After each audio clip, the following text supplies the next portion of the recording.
Welcome to the Sleeping Barber Podcast. On today's show, we're talking to Emmanuel Probst, Global Lead of Brand Thought Leadership at Ipsos and author of Assemblage. We talk about what brand managers can learn from winemakers and the key lessons from the art and science of brand management from great brands like James Bond, Barbie, and Bud Light. Stick around, this is a great show. Welcome to the Sleeping Barber Podcast, a place for business leaders to get the best and most credible information on marketing, strategy, and innovation. Your hosts, Marc Binkley and Vasilis Douros, share their experiences as they gather insights from the world's leading experts. Now, on with the show. Welcome to the show today. We have Emmanuel Probst, who is the Global Lead and Brand Thought Leadership at Ipsos, which is one of the largest market research companies in the world. And Emmanuel has written a cool book called, a couple books, one called Brand Hacks, and most recently Assemblage, as I've heard other people say.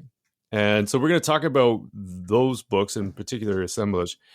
Emmanuel's also has been published in multiple places, an adjunct professor at UCLA, a reviewer of the Journal of Advertising Research, and has an MBA in marketing and a PhD in consumer psychology. Emmanuel, welcome to the show. Marc and V, thank you so much for having me on the show. Really appreciate connecting with you and your community today. That's amazing. We're really excited to have you. Mm-hmm. So the Assemblage is about the art and science of brand management. And so we're going to talk a lot about some of the components of that book today. And we're really excited to talk to you about this for a whole bunch of reasons, but it's such an interesting concept that you've talked about with Assemblage. So maybe before we get into anything else, maybe if you can just talk about what Assemblage is, why the title, why the book now, and sort of how that fits in with your role at Ipsos. Yeah. Assemblage, this terminology is inspired from winemaking. That is, when you make a wine or cognac or a whiskey or bourbon or champagne, you do so by combining dozens, sometimes more than 100 samples from different grapes and different aging processes and different methods and different barrels. And in this process of assembling, as a winemaker, your goal is to create a product that is unique and on brand and distinctive. And importantly, the role of the winemaker is to understand not so much what's happening in the bottle today. I mean, that's important. But most importantly, how is this product going to evolve over time? And every year, you pick from different samples to reassemble a product that is unique and to some extent consistent with the year prior. And this analogy, I thought, applies very, very well to how to build brands and how to build successful brands. Mm-hmm. That is, by assembling personal, social, cultural attributes that support the big idea of the brand and do so in a dynamic fashion. And what I mean by this is brands are no longer static.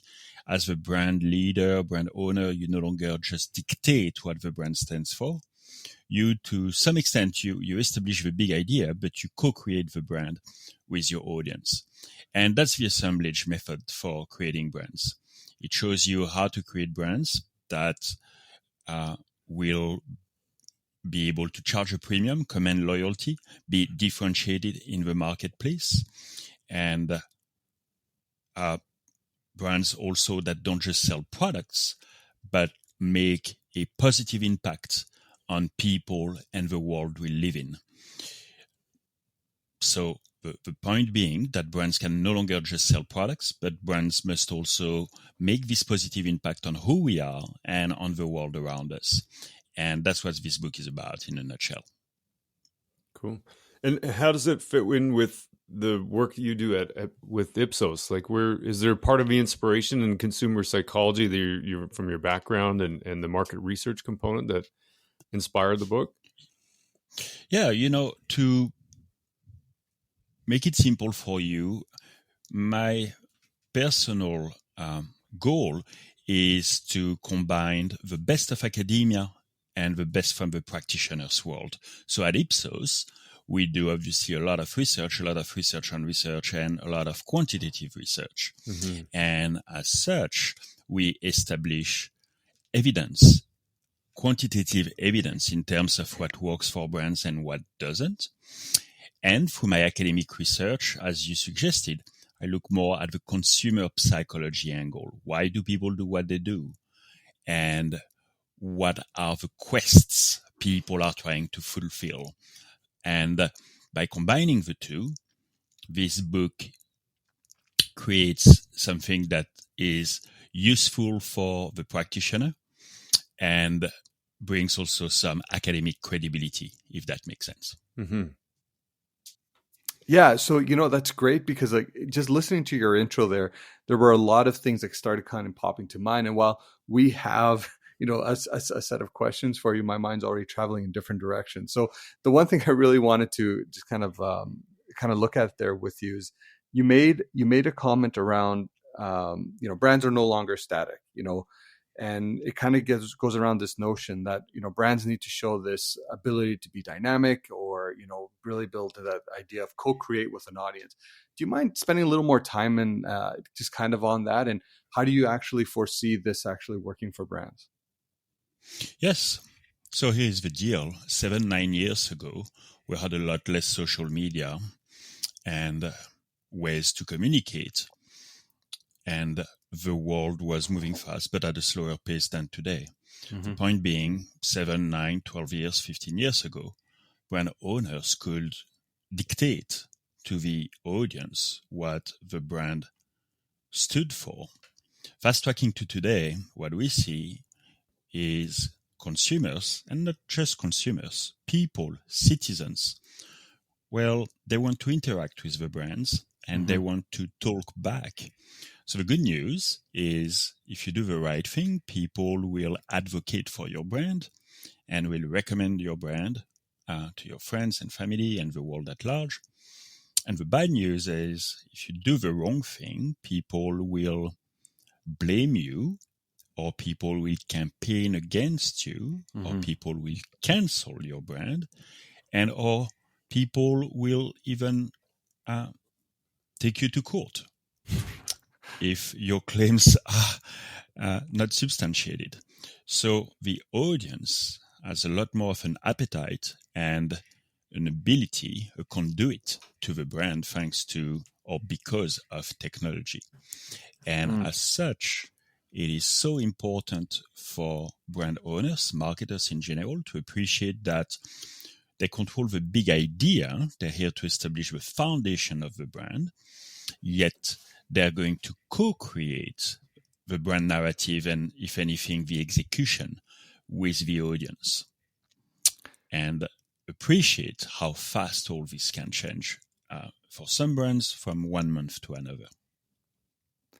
And, see, this is genuinely intriguing for me because if the thought of suggesting the shift of if we're brand stewards as marketers, we have somewhat, we're setting up those foundations and almost the idea of relinquishing control back to the consumer because of that now, I guess that the conversation that's happening either through social and whatnot, I think that has to be somewhat a little bit nerve-wracking to maneuver, for a lot of marketers potentially, because now you can't really control the narrative anymore. You control the idea, but the narrative does become its own thing in the hands of the consumer. Is that a statement that you would? Right. Okay. Absolutely. I support everything you just said. So it feels threatening to marketers and it feels unsettling because, as you said, you no longer fully control the narrative. However, it also presents an opportunity to create products and brands that better align with the audience. Hey, if you welcome the audience inputs, you'll come up with ideas and with angles and with ways to use the product that you likely did not think of as a brand owner. I'll take an example for you. Think of Vaseline, the petroleum jelly. Yeah. It's an old product that's been on American shelves for, I don't know, dozens of years. Look, candidly, I'm sure the product is great quality, but the packaging is not really exciting. The font's not really exciting. Hey, what about the product placement? It's one of those very standard household products. Yeah. Most recently, people on TikTok harnessed the product and use the product as part of their evening routine on their skin. It's called slugging, whereby people put some Vaseline on their face before going to bed. And apparently, I'm being told, it does wonder to your skin the next day. Okay, the outcome is Vaseline is up by 1.5% in penetration in American households, which for a product that is so basic, if you will, and has been around for so long, is a terrific achievement. So that's an example of co-creating and finding new angles, new opportunities to use the product, and different moments of needs, different moments of truth for the brand that a bunch of marketers in a boardroom would not have thought of. In a way, to me, it reminds me of music call and response. Like you've got one. I'm not going to do this, but this is going to be terrible. In one hand, you go "hey," and the other hand, the audience goes "hey," and so it's like that back and forth that happens. Whereas before, and a long time ago, like when a brand manager was trying to shape the brand, they would go "hey," and there would be a long lag time before they would hear the audience go hey, because you've got like no mechanism other than through traditional research, which might happen once a year or twice a year. There's not necessarily like ongoing live video panel data like you have with social media now, where people are creating and showcasing new opportunities and spreading their ideas to the remainder of the audience that is also now stimulating these new calls and responses. So it's like these memes and things that are happening. So yeah, to me, it sort of echoes of this idea of call and response, where the call isn't always necessarily coming from the brand today. It can be coming from customers or influencers or whatever you want to call it. And so the brand can also respond to that. It's not just that the brand's creating the call. Yes, indeed. So reflecting on what you said, Marc, yes, there's so much more signal instead of waiting 6 months for to hear feedback from a dozen of clients. Well, you'll probably get 120 reactions in a matter of 6 minutes. Yeah. That doesn't mean that everything's meaningful to your brand. Right. And what I mean by this is, we often hear clients, they want some real-time or near real-time system to monitor the brand. And all this signal, it becomes debilitating. Not all of it is meaningful for brand owners. And a lot of the work we do with our clients is to help people prioritize what's important and what not, and really focus on what's insightful, because you always have plenty of data. It's not because someone somewhere said something bad about your brand 6 minutes ago that your stock is going to tank 10% by end of day. To your point, this co-creation with the audience. So it is an opportunity. It is a threat at the same time. It needs to be handled really carefully. You said brands can react, and they don't also control the societal issues and sustainability issues, for example. So short answer is yes, brands can step in and are very often expected to step in and take a stance on those issues. Yeah. And I imagine the vision of a brand, like if you are constantly going between these different like looking for signals and responding to signals or creating signals, you could easily get lost if you don't have a vision for where you're trying to get to. So there's probably, I would imagine, the management side of things is keeping the vision in check, or at least accessible, so that you, as you're co-creating, you're not going off course. Indeed. And that's where your job as a marketer and as a brand owner is going to be to create and execute on this vision. Mm-hmm. And to your point, decide what is most important and what is not important in terms of the signal I receive from the audience in light of the vision I have for the brand. Right. So an example of co-creation, if you will be Airbnb. So Airbnb establishes a vision. What's Airbnb? Well, really, it's not just a bed and a pillow, because Marriott can do this for you. Mm-hmm. And Airbnb is really this opportunity to travel in a more authentic and locally connected fashion. Mm-hmm. And Airbnb is a way for you as a traveler to fulfill your quest for discovery and adventure. Mm-hmm. That's really, in my view, what the brand is about. So Airbnb establishes this foundation through advertising that's very brand focused for, hey, rent an island. Hey, you can rent the house of Barbie, and so on and so forth. And then we'll co-create the execution with the hosts, mm-hmm. whereby Airbnb controls to a great extent the brand playbook and is mm-hmm. going to co-create the execution of a narrative with the hosts and also with the guests. Mm-hmm. That's really interesting, because all of this, for me now, the way I'm listening to you speak to this, comes back to Assemblage, in the sense that it's the ingredients that make, the combining of all these ingredients that actually makes, at the end of the day, what, we see, taste, feel, hear, etc. So, in the opening chapter of your book, you use a James Bond franchise as an example of Assemblage. So in your opinion, what are those things, or those lessons that we should be learning from, James Bond? Yeah, James Bond is another great example of an assemblage.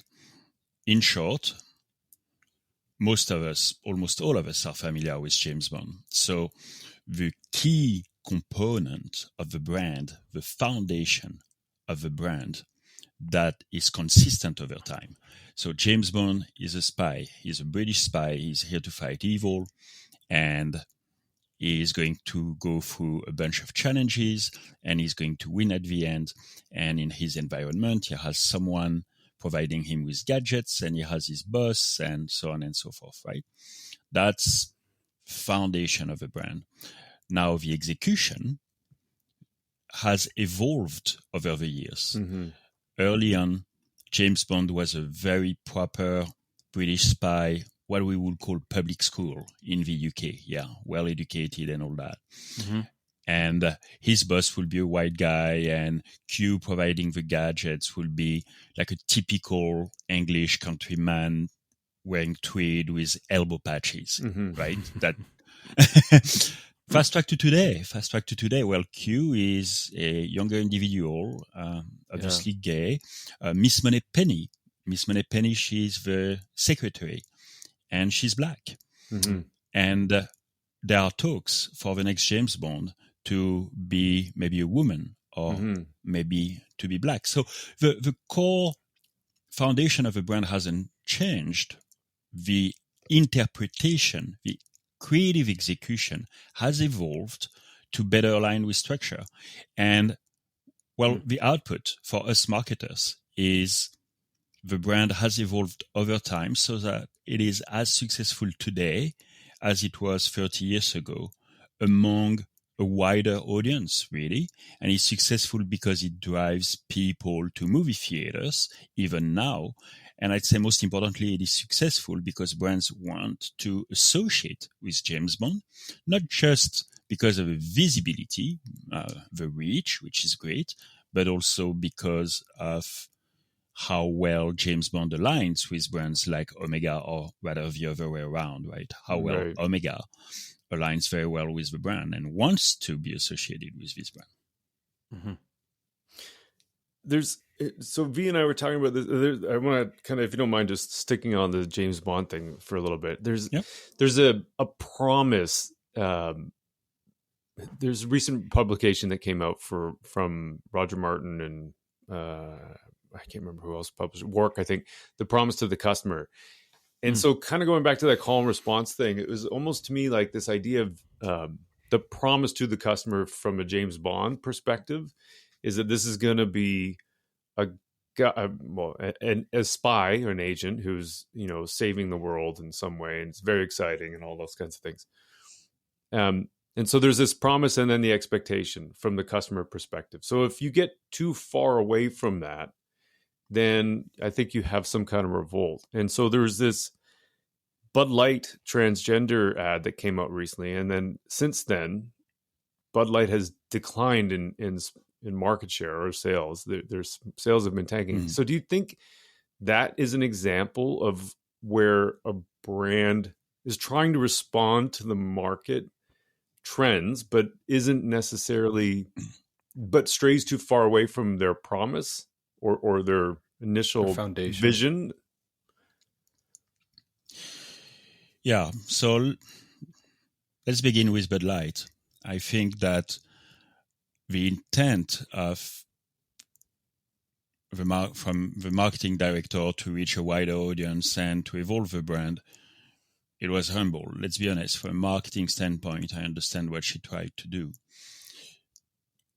Where it went wrong is many marketing executives, and I'm guilty of it myself, are bubbled, whereby we live in big markets and we listen to a lot of podcasts and we spend a lot of time interacting with media and we go to Cannes once a year, and all this is not really the real world. And what I mean by this is when a brand is about to take a big step, that is enlist a transgender spokesperson, that's where it is crucial, in my experience, to test this idea in different markets.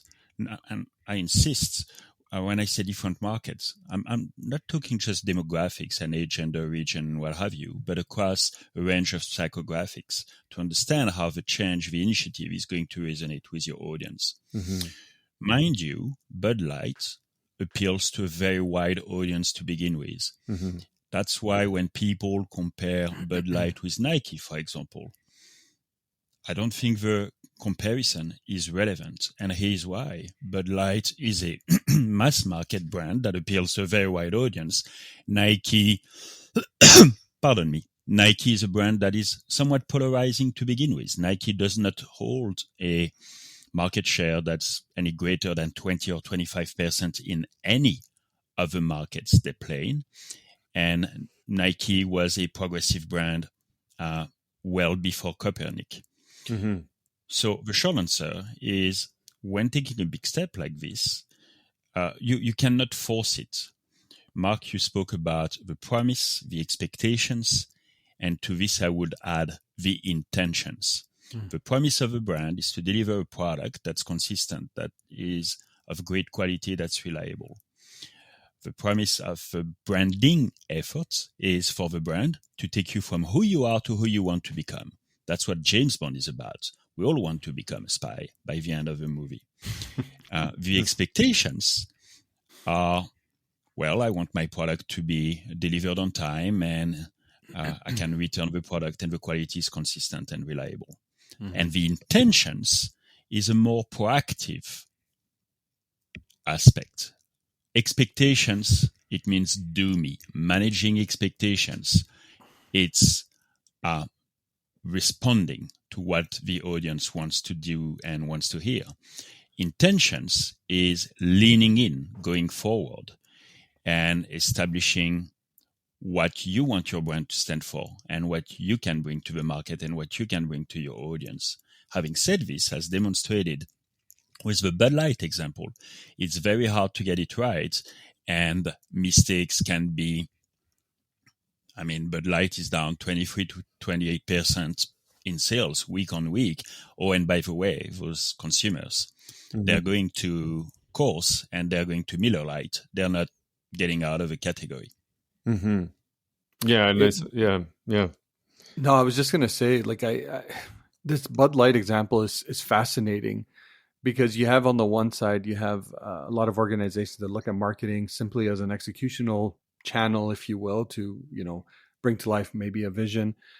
But then they're quick to potentially negate anything that marketing does. But then you have an example where marketing maybe got it wrong, has caused a, I guess a direct impact, a negative impact to overall company sales and whatnot. So it's interesting to see how even Bud Light's navigating the aftermath of the ad itself.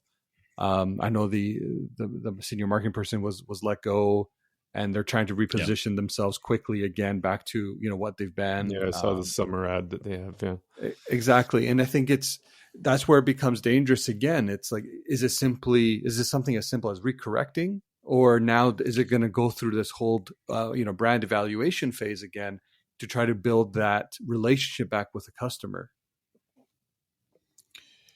Look, the truth is the recovery is going to take a lot of time, and it's going to be very expensive and painful for them. Yeah.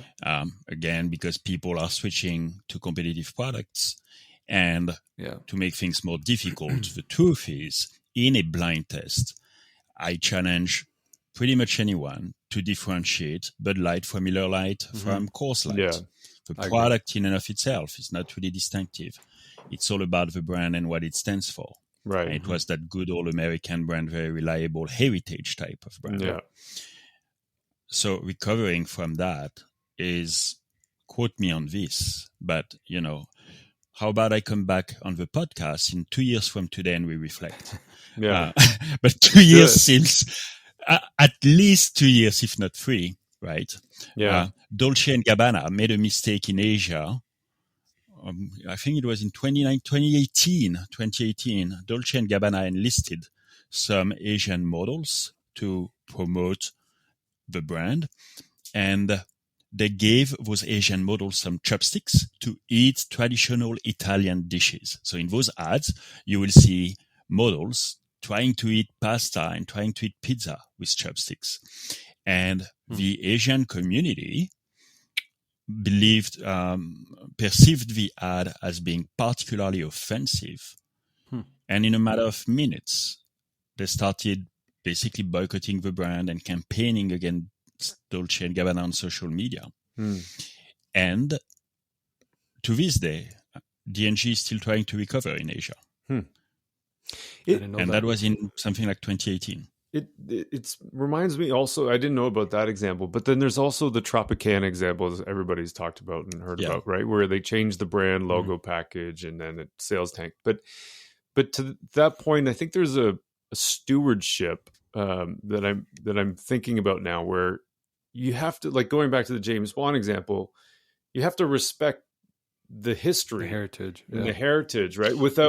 And so there's a risk, I think, where if you are responding and reacting to these signals in real time, there's a potential risk there. But similarly, if you're a new VP and you want to put your stamp on something, you create a new package, you create your new campaign, you rebrand, or all those things present a risk from what you're saying, because of I love the idea about wine. Like a bottle of wine from one year to the next is made of totally different elements. I mean, you might have the same kind of grapes, but it was a totally different growing year, and you've got different barrels, and you've got different, but you still need to create some kind of consistency from one year to the next without being too radical, right?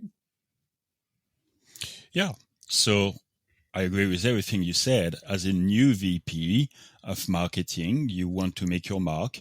And we see in the sales cycle, if you will, that new VPs make bold decisions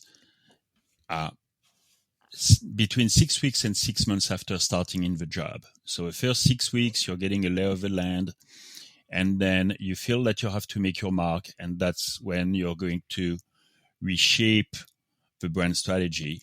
And 6-9 months down the line, you lean back into complacency, you know what works and what doesn't, and you have a lot more to lose than when you started in the role. And statistically, if you're a CMO, after 18 months, you're looking for your next job anyway. So it's literally, statistically, 70% of CMOs don't make it past 18 or 19 or 20 months, whatever the stat is.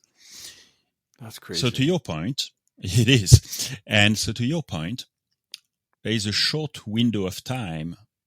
Oh, and by the way, on Bud Light, to the best of my knowledge, the VP of marketing, she was new. She had started a few weeks prior. And again, I think her plan was humble. And I'm being very honest.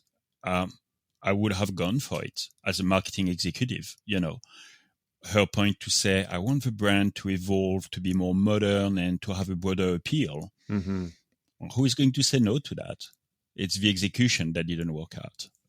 So you should not, as a brand owner, react or overreact to all signals. And that's the shortcoming of the near real-time monitoring systems. People panic and they panic too fast.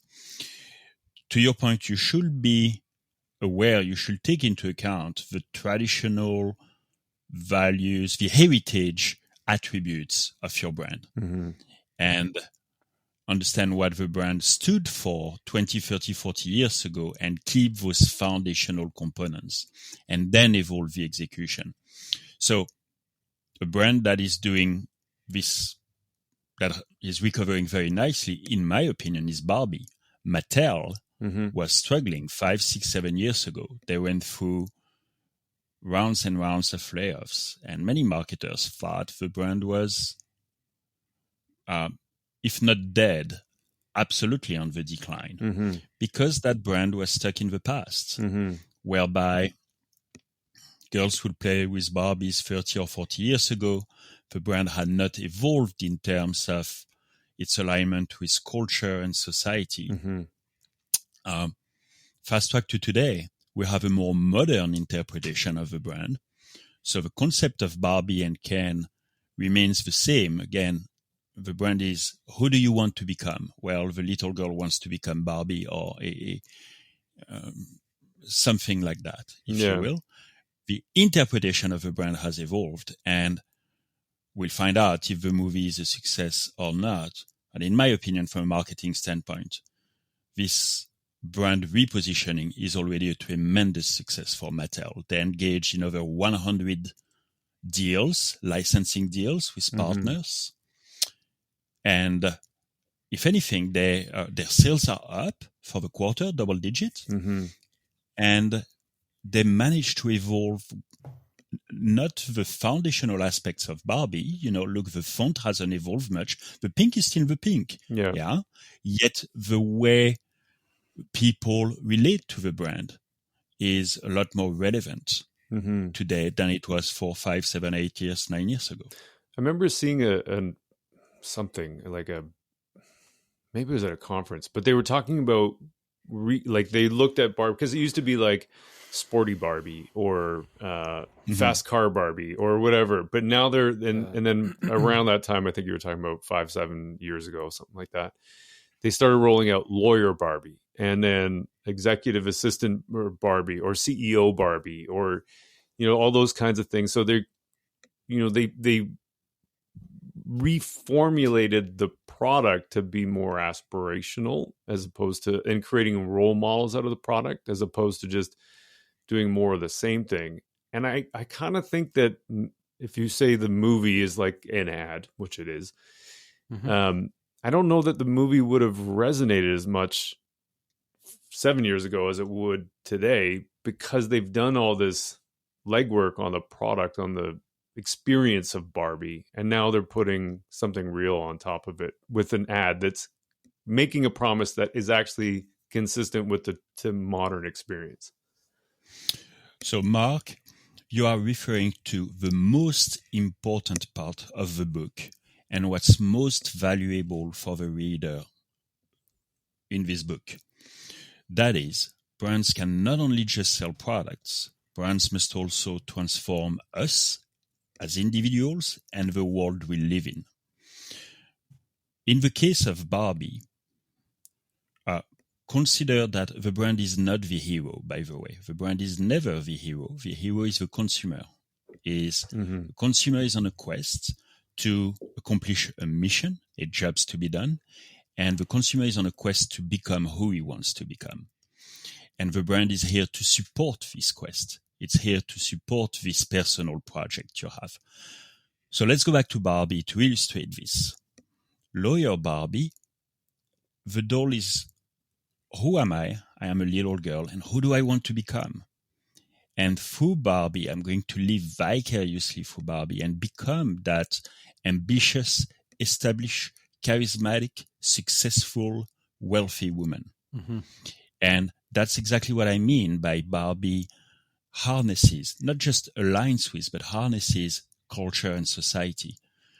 It is embracing the concept of stronger women in the workplace and in society, feminists in the very good sense of the term, and translating this through the product and the brand.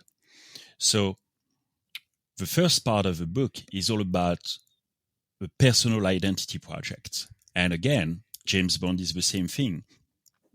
I want the product to tell me from who I am, to take me, from who I am to who I want to become, and facilitate this transformation for me. Mm-hmm.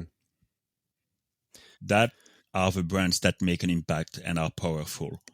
And that's how we build a real strong brand strategy for the future, as opposed to just performance marketing to push product on Monday morning. Yeah. Sorry, just before before we were went live with the recording, like we were getting into a little bit of purpose, and I kind of wanted to, because I thought that was really interesting, your points on this, Emmanuel, because it's because what you're saying right now, my mind is going towards, oh well, that means purpose, but it doesn't.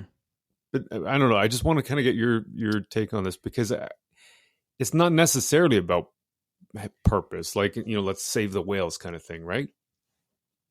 Or is it? It's not necessarily about purpose. So first of purpose is too many brands are self-centered about their purpose. Well, my brand is going to do. Here, I'm talking about you. In the case of Barbie, I'm talking about something that frankly is a lot more personally relevant, if you will, than purpose. Purpose is to say Mattel is going to be very diligent and transparent about the supply chain. Transformation is to say, when buying Barbie, this is who I'm going to become. Okay, so it's a very different promise, if you will. And importantly, I feel that purpose has been a buzzword for way too many years. And the reality is few brands are built around purpose. Some brands can get on board with a purpose, and some brands should just stay away from the whole thing. Now, what's so important, we see at Ipsos in our studies, and that has changed through COVID. We see that consumers don't want you to just claim a purpose, but you must be able to demonstrate this purpose and make it tangible to them, or else you're going to get some backlash and you're going to get canceled and so on and so forth. So purpose, brands are being held accountable for their claims way more so now than when this whole purpose movement started. I love what you just said there. And funny, Marc, like I was going to go in the same direction, because that's where my mind was. It's, brand claiming a purpose versus brands demonstrating a purpose. I think you have to really kind of unravel that a little bit in the context that everyone wants to show the empathy to the consumer, saying, hey, no, we are more than what our product is today. But there is a line there. And where we're talking about the connection between the brand and the consumer, consumers can see right through a potential purpose that is maybe inauthentic or you wouldn't expect it. So I like what you said there, in the sense that there's going to be some brands out there that should shy away from trying to force a purpose into their talk track, where some of them are just naturally built that way, and that becomes authentic and a big part of their story. My question for you, Emmanuel, was more around, the ability to build longevity into some of these brands. And, Assemblage does in my opinion, then, you're paying homage, say, to the heritage of a brand. You're trying to look at the societal impulses and signals. You're constantly tweaking. What do you believe is probably the most important element for a brand to stand the test of time?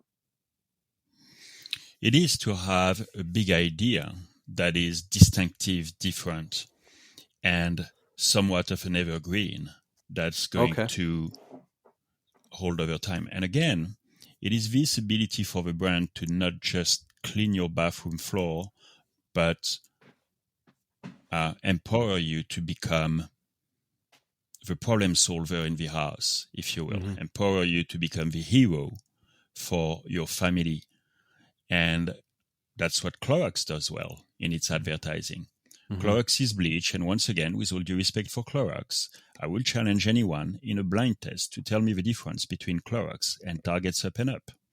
Yeah. Realistically, forgive me, our Clorox listeners, but bleach is bleach. That's fair. However, what Clorox shows me in its advertisement is when using the product, I'm going to keep the home clean and safe and secure for my children. And Clorox is also going to help me take care of the elderly.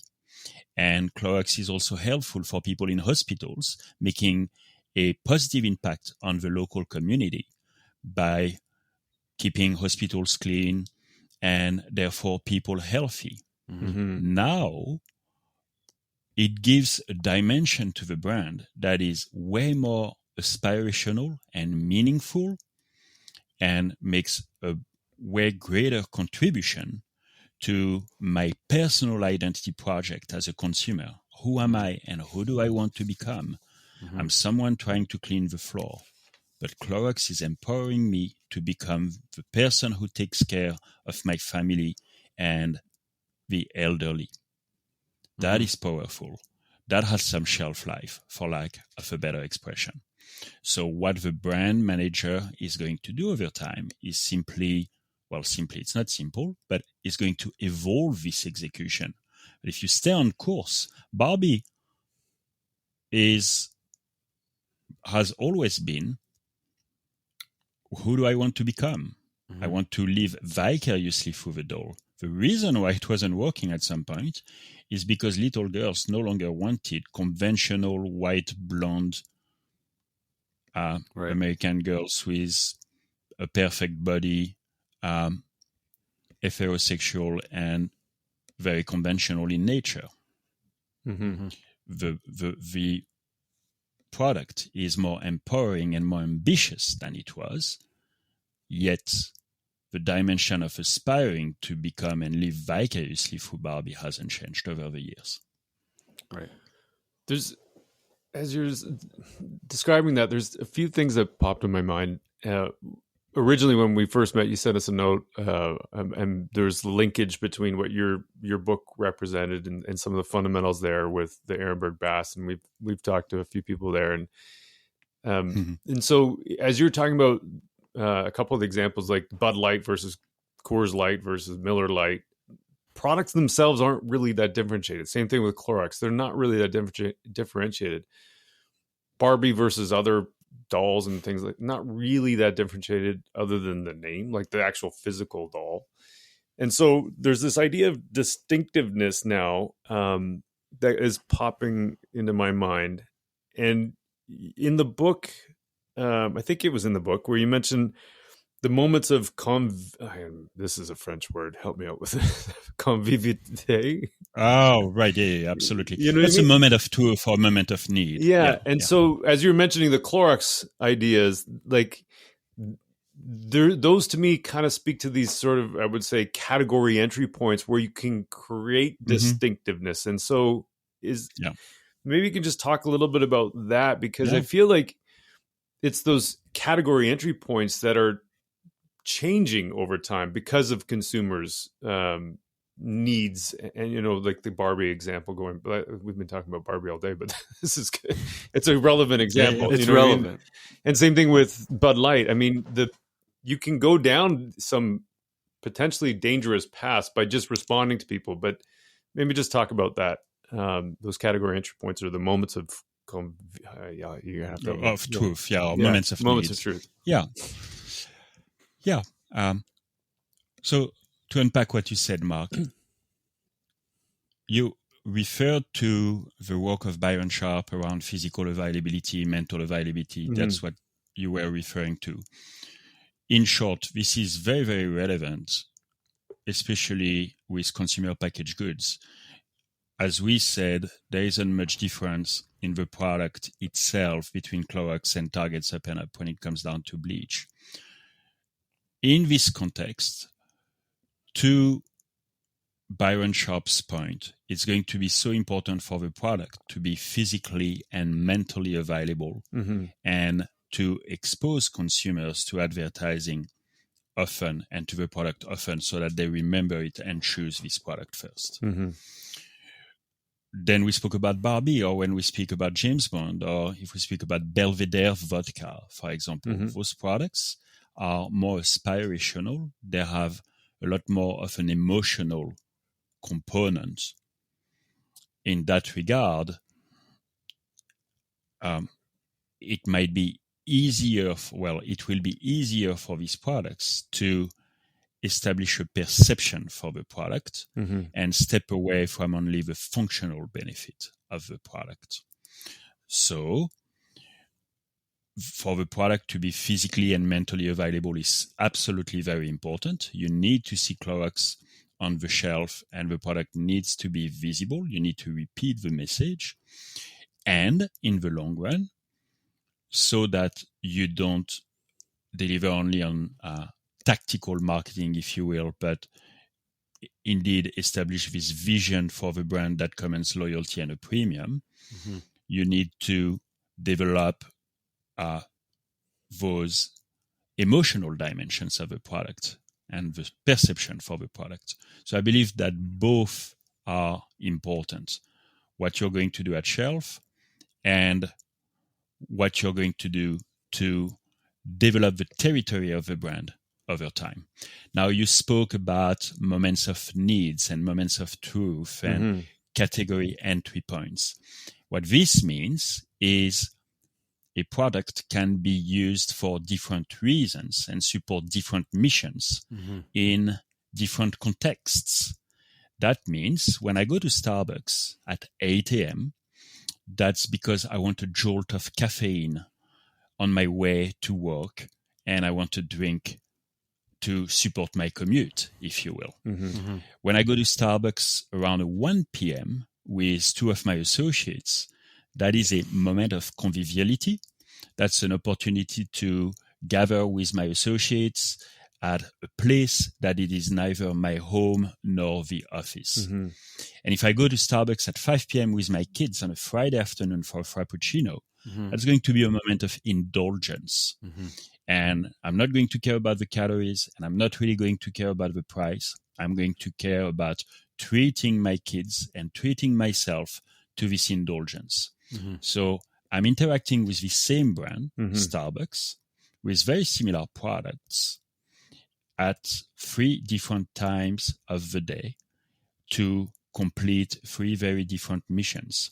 So the concept, Marc, you're referring to, that I develop in the book, and I provide guidance on how to do this, is for a given brand to harness those different moments of needs and moments of truth, Mm-hmm. and understand that bleach cleans your countertop. Mm-hmm. That's good.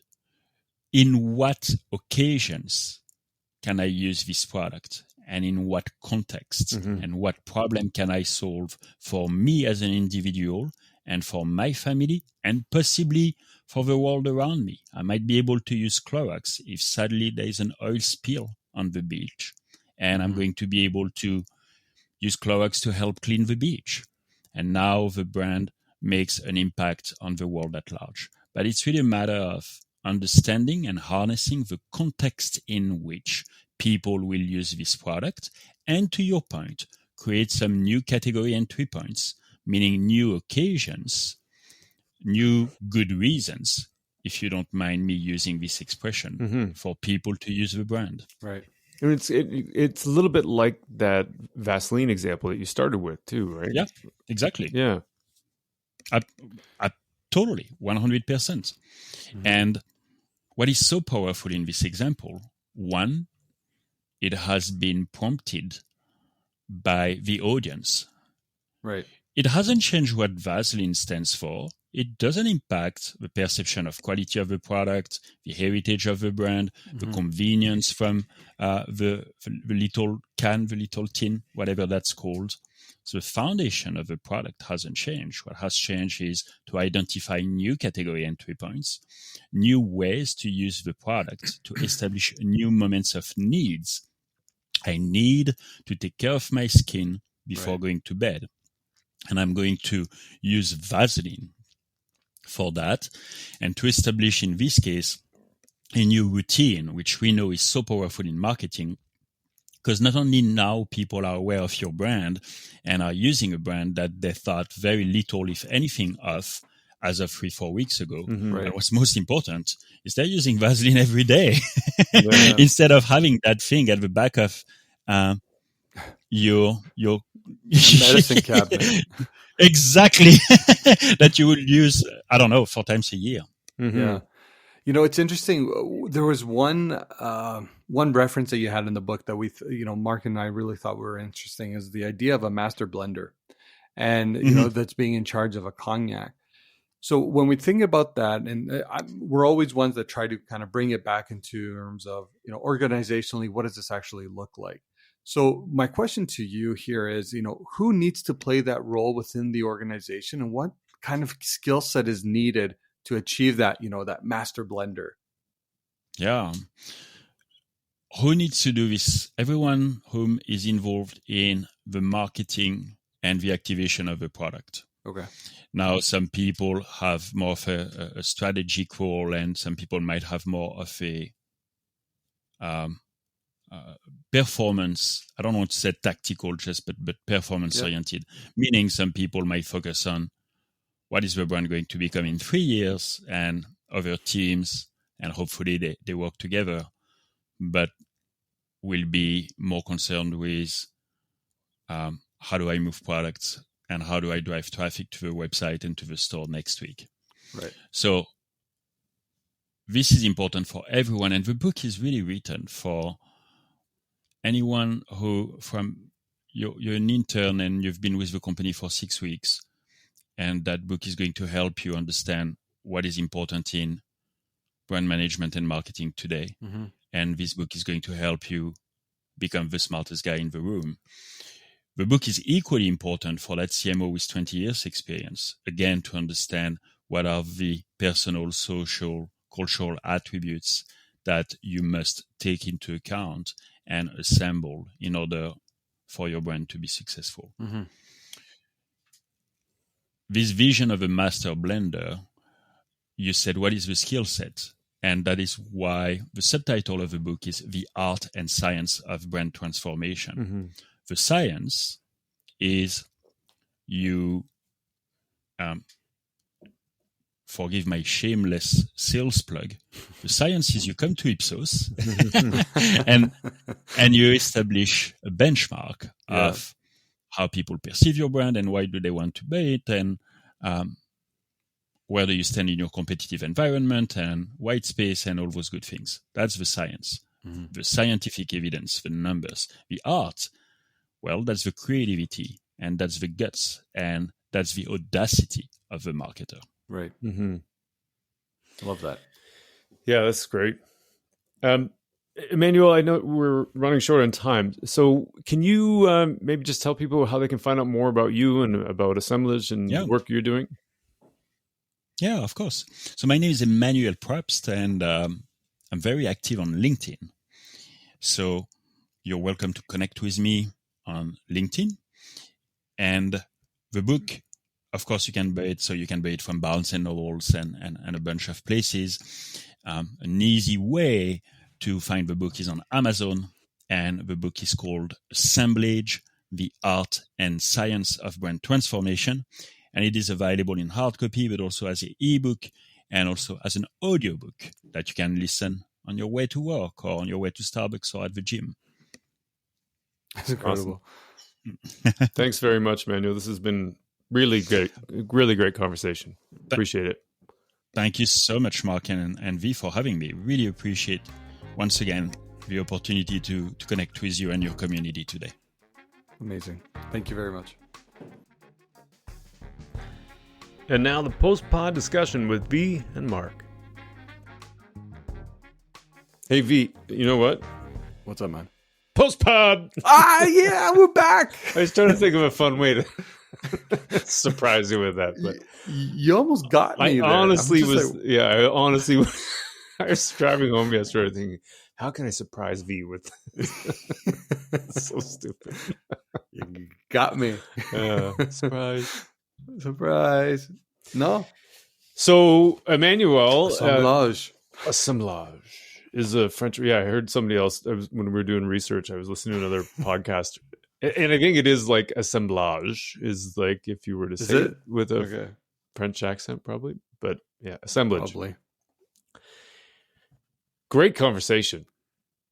I really enjoyed that conversation. I think a lot of topics we covered were very relevant to what we're seeing today in the market. And I think if you think about the premise of how he's kind of come up with the idea, and to call the book that, the idea of being a winemaker, you're using all these different ingredients. I think it actually is. It's a great analogy to building a brand. It's really. Well, it made me thirsty. I wanted wine early on, and I know we're recording this at like 7:30 in the morning, but probably a little too soon. Yeah, maybe to dip into the bottle there. It's 12 o'clock somewhere, right? I mean, but I think there's a lot of great content in this book, and I know we as we typically do, we don't stick to our script at all. But I think that's what the power here is. Like it just spurs so many different ideas, different thoughts. And I was very grateful for Emmanuel spending this time with us today. Same. Especially because we haven't talked about, there's some, like the Bud Light one is a big topic right now. That's a huge topic. And Barbie, I actually, it's relevant, timely right now, but it's also a really interesting case study. And then throwing in the Vaseline example and throwing in the Clorox example. Or even the Dolce & Gabbana one. Like there's Dolce & Gabbana. Yeah. The one that I was thinking about while we were talking about Barbie, I think it was, or maybe Bud Light. I had seen a guy named Jonathan Mendenhall, I think is his name. Anyway, he was the CMO for Coke at one point. Okay. He was at a conference that I was at. Super smart guy, really interesting, really engaging speaker. But part of his conversation, or part of his talk, was saying how when he took over the brand, Coke, I guess, has this like library. I can imagine. They've been around for a long time. They're everywhere. They were the first soft drink in space. So there you go. You know what I mean? So they're, but he went through the library and just looking at archives for hours on end for months and months and months, just looking to see what the heritage was all about. Right. And so it was interesting because I remember at the time he found an image from, I can't remember how long ago it was, but it was a long time ago, where there's mixed race of kids sitting on a park bench, all drinking Coke and smiling and laughing. And so for him, that gave him the permission to be able to launch into something more relevant at the time. I think I saw him during, I don't know, I can't remember. There was a polarizing moment in cultural history that when I was speaking to, when he was speaking. And so he was able to use that history to be able to modernize the brand, because they had done it before and it wasn't such a huge stretch. And so the way he took inspiration from how they did it in the past to how they could apply their messaging to the future. And so I think there's often a lot of time, and you mentioned this too, the heritage component. Like there's so much. James Bond is, that was another example. There's a lot of. That's a great example. Yeah, there's a lot of things that we should be learning from the past and not just throw it out. and because we're new and we want to take over and put our stamp on something. That's a huge risk and probably a red flag.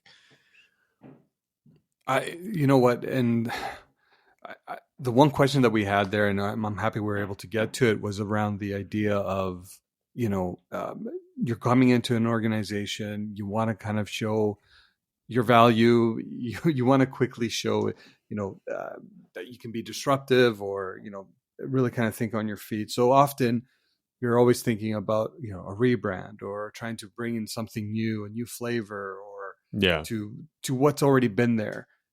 But I think it's important as brand stewards, as we are, that we have to, I don't want to say we have to pay homage to, but we do have to spend time, like you referenced there, the Coca-Cola rep, like you spend time to understand what is this brand that you've just come into. And for brands that don't have that heritage, then it's probably, you can be a little more malleable, especially at the beginning, and you can test and test again and whatnot.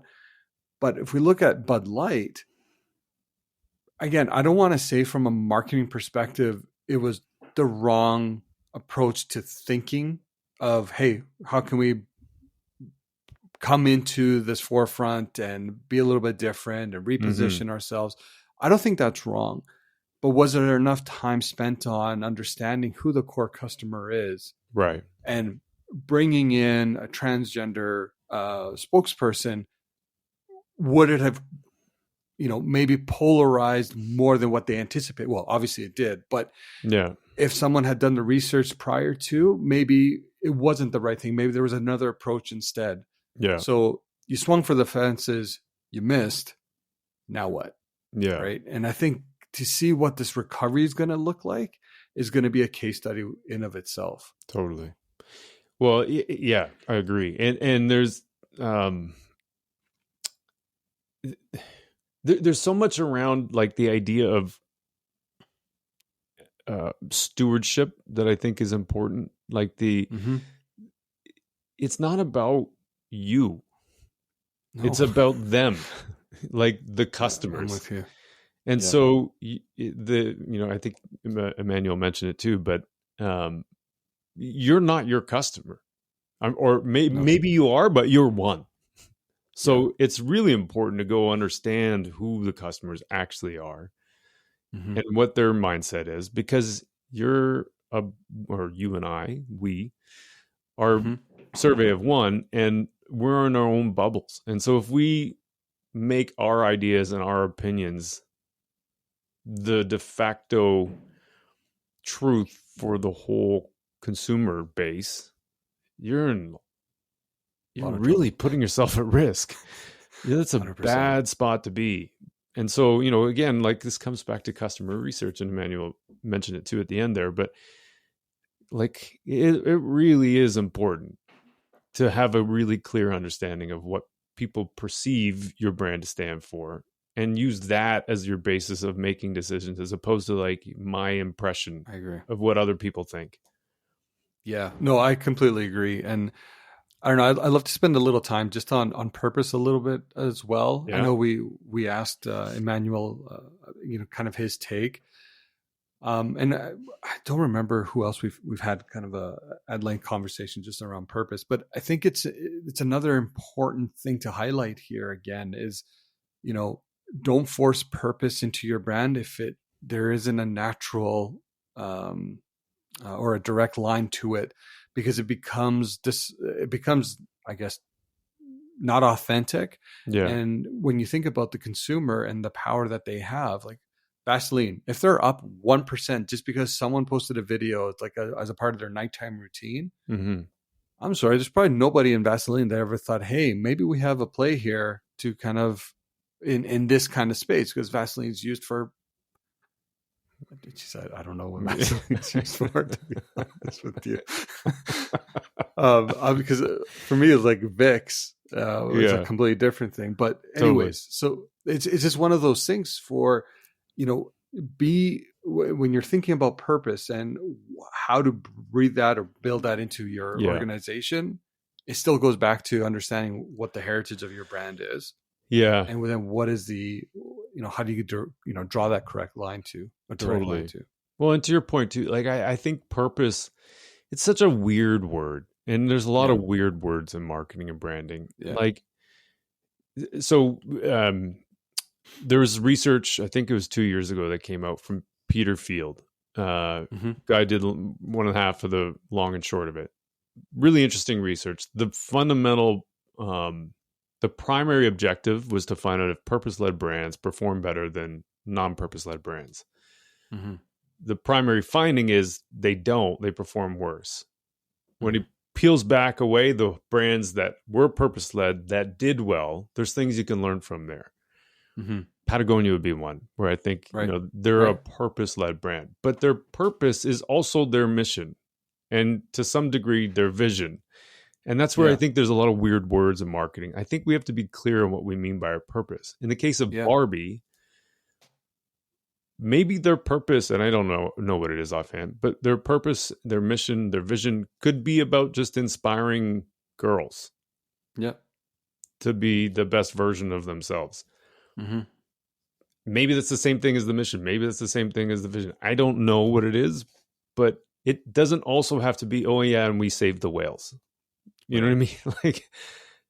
Like, I don't think you have to strap on or bolt on like some ESG related purpose just to be relevant. I think you can still do that because it's the right thing to do for a business, but it doesn't have to be the thing that you're, hinging your brand on and anchoring that ESG related greenwashing kind of messaging onto your brand to be relevant.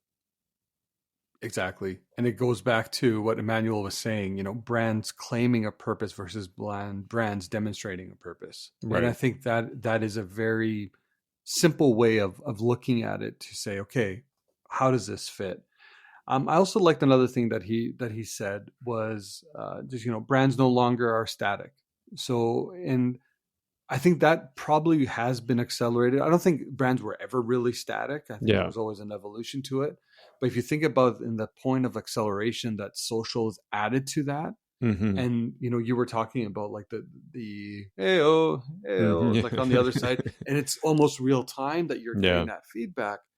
I think you have to almost make sure that you're standing up the brand the right way that can be flexible enough in those instances to allow for that conversation to happen both ways. It's a fascinating time. It is. And it like, to your point, the signal versus the noise, and like, what is signal, what is noise, and having a clear understanding of that. And I think that's where, again, vision, mission, purpose, whatever, those words really bother me. Like, I'm with you. It's so frustrating to me because it makes things so much more confusing. I don't think you need all of it, first of all. No. But let's say you pick one as your thing. Oh, you got a heck I'm of getting a like sunlight blinded there. over here. It's like, I'm gonna go move over here. Yeah, move over there. Sorry. No, but I think the call response thing, like to identify the signal and noise. If you do have a vision, then it helps you understand what is signal and what is noise. And so it's attractive and it's a potentially addictive and alluring to go after this real time kind of thing, but you don't have to. But you do need to have a methodical approach or march forward towards your vision. Yes. And so that is helping you change over time, but it doesn't have to be like from one instant to the next, to the next, to the next, because then that just makes you schizophrenic. I'm with you. A strong vision really is that, like the mirror that you hold up against your face and you say, okay, what am I doing in this moment? And if you have something that is so strong, then it should be able to allow you to navigate a lot of these, these noises that are happening constantly around us. And let's not forget, like, we're, as marketers, we're always looking for the next best thing. We're always intrigued. We're naturally curious beings. So it's easy for us to see something new and be like, oh my gosh, this is amazing. Let's go. Yeah. But is it? and I know we talked about the metaverse a few times, but it's those things that, you know, will come across our desks or our feeds, and we're like, oh, maybe we should be thinking about this. But how do we just take a moment and say, well, yes, this could be something, but if our purpose or our vision is to do this, this doesn't fit. So let's not do that, you know? Yeah. There, like one of the things we didn't talk to him about, but was he's got some really fun, interesting examples in his book. One is DJ Khaled, Picasso, Snoop Dogg, and Martha Stewart. I think those were all in his book. DJ Khaled for sure, and Picasso were for sure. But when we're talking about the brands themselves and distinctiveness, DJ Khaled I thought was a good one because he's got that, like, I always find him funny, like, DJ Khaled, we the best music. But like, that's it. He just pops that into songs every now and then. Right? And he's done. Yeah. But he's got, like, the group of people around him are always changing, but that's consistent from song to song to song. And so like in some ways, you know, the way you're repurposing the brand or the, you know, changing to the category entry points or the moments of truth, those create new opportunities for the brand. But the brand elements, you know, the look, the feel, the logo, you know, product itself, they don't necessarily need to change, but you can adjust, you know, the group of people around you, like, you know, the other rappers, but still do your "we the best." I love the example of DJ Khaled. It's consistent. Obviously, he has all these different people and artists that he's constantly working for, but he has a very distinct asset, and it's. I'm not going to pretend to try to do it. So I'll just be the goofball. Yeah. Anyway, it's there's a lot of interesting things in there to dig into. This is great, V. Yeah, man. Emmanuel, if you're listening, thank you again for spending that time with us today. It was a great conversation. We really appreciated your insights. Yeah. And V, until next time, adieu. Well, actually, oh wait, what? Summer break. Oh yeah, we're gonna do summer break. Oh yeah, we are. We should let people know. We're taking August off. We're taking August off. We're tired. We need to recharge. We're finishing up. We need to recharge. We're just wrapping up our EMBA, and we're going to take some time away from the mics. But we do have a full schedule coming back in September. We're going to be trying some new formats, and I think you're all going to enjoy it. Yeah, and I think we have 2 more before we take the break that are going to go live. 1 or 2 more. Anyway. Do we? I think so. Yeah. I think you're right, actually. At least 1. But either way, at least 1. We're taking August off. That's not going to change. That's not changing. That's awesome. All right, buddy. This was great. Take it easy. Yeah, man. You too.